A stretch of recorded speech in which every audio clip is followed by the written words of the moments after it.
Let's apply some of your anthropology, if you could, as well as your financial acumen, to what we saw this week with the appointment, a reappointment of Jay Powell and the appointment of Lael Brainerd as vice chair. And one of the things I'm curious about is one of the biggest issues we have in this country right now is inflation. And yet in the appointment, we didn't hear President Biden say much about that at all. Is the Fed really, should it be that independent from what's going on in the country?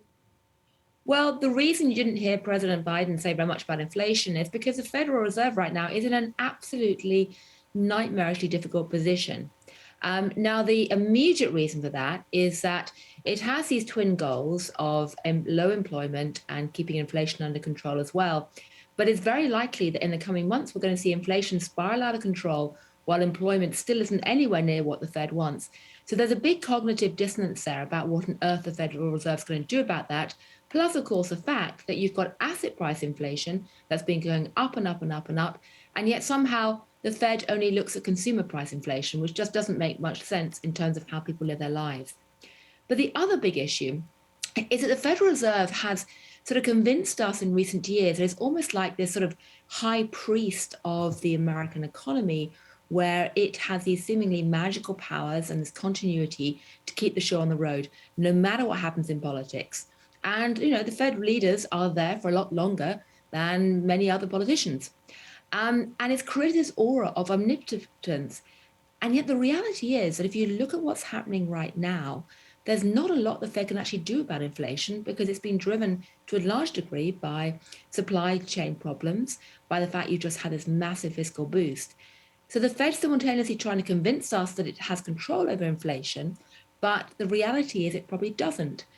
And on top of that, you have the fact that, you know, the Fed pretends that it's somehow changing the economy and the financial system by moving the price of money by minute degrees or changing how it buys bonds. But in reality, what's really driving sentiment is what it says. It's verbal intervention. You might even call it voodoo. So there's a lot of cognitive dissonance in the way that we see the Fed at the moment.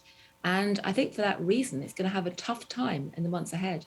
Well, and I wonder, Gillian, how much of the Fed's power is really derived from its credibility and the fact that we believe in it, we trust it for one reason or another. Part of that trust comes from the fact that we don't think it's merely something that reflects exactly what is going on moment to moment in the polity at large. At the same time, do we really trust an institution to have that much power if they don't listen to us at some general level? And specifically, isn't the appointment process that we just saw this week with President Biden, isn't it that one limited way to have some influence over the Fed? Absolutely. I mean, what's been fascinating this week is you've seen Congress pushing for much greater say on the part of the progressives in terms of who gets appointed.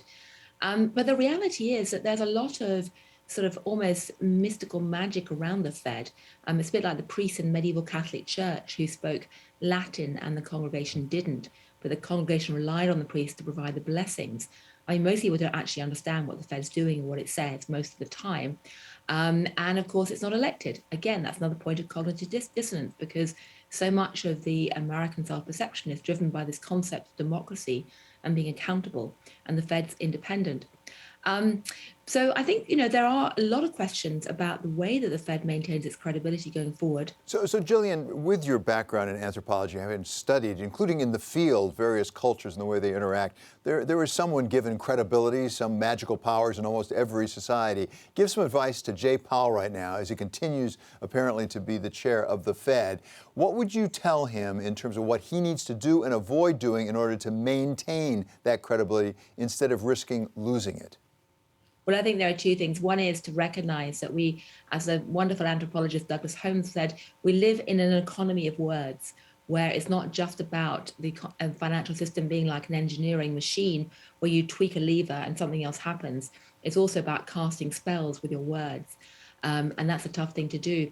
The second thing I'd suggest is that they remember that actually independence is quite a recent phenomena by history. It's not a guaranteed thing. And I would imagine that as interest rates creep up at a time of a massive public sector debt, there's going to be growing pressure on the Fed to monetize that debt in some way. And that's going to create a very difficult challenge. I'd also point out that there are other really practical issues which they have to grapple with, like the structure of the treasuries market right now and the degree to which they can or cannot make that stable. But one last big point, and this really is 101 anthropology, is that anyone running the Fed has to think very hard about the nature of trust today in the American system.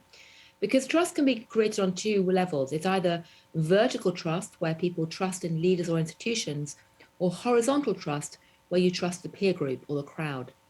And historically, horizontal trust could only be created in small face to face groups that knew each other. But digitization has enabled us to create horizontal peer group trust on a massive scale, what they call distributed trust. And things like Bitcoin and the other cryptocurrencies rest on peer to peer trust, not trust in an institution. We've had for the last 30, 40 years trust in institutions, in authority figures, really dominating in a lot of the financial system around the concept of money. But the interesting question is going to be that if the Fed faces an increasing challenge in maintaining its aura of permanence, invincibility, independence, credibility, are we going to see people put more faith in peer-to-peer systems of trust, like these cryptocurrencies, rather than just automatically taking what a leader, i.e., the central bank governor, actually says as gospel? Well, and Gillian, just to pick up on one thing you said, the structure of the Treasuries market, one of the reasons that President Biden gave for reappointing Jay Powell was how he handled the situation when there was a real crisis when the pandemic hit and got us out of it by a huge flood of liquidity in the marketplace. At the same time, you wrote a column saying, don't count on that structure holding up. Well, there's good and bad news about what's happened with the Treasuries market in the last 18 months. The bad news is that we had a market that's supposed to be ultra liquid freeze up last spring. And that was terrifying because of the systemic implications, and doubly terrifying because it took a long time for policymakers to actually work out what had gone so badly wrong. Now, we have some of that answer now, which is to do with foreign institutions selling treasuries, to do with hedge funds having big leverage positions with derivatives, also to do with the fact there weren't market makers and activities moved onto electronic exchanges. So all of that is now better understood. We came out with a report in the last couple of weeks actually on this from a special commission. The problem is that no one knows exactly how to fix it, and the chance of action to fix it quickly is very low. Because you have people like the SEC saying, well, obviously what we should do is regulate high frequency trading groups. We should have a lot more transparency about positions, people reporting their position in the treasuries market. Maybe we should have a central clearing system. All of that is pretty sensible, but none of it is going to happen remotely quickly. So the reality is we're moving into a period where potentially we're going to have inflation for some time, interest rates potentially going up quite sharply at a time of massive debt. We just don't know how the markets are going to respond. But what we do know is that there's a risk that if there's a shock or a jolt, the actual system, the structure of the treasuries market may not be able to keep as much liquidity flowing as it has in the past. And frankly, that's a pretty alarming thing to think about.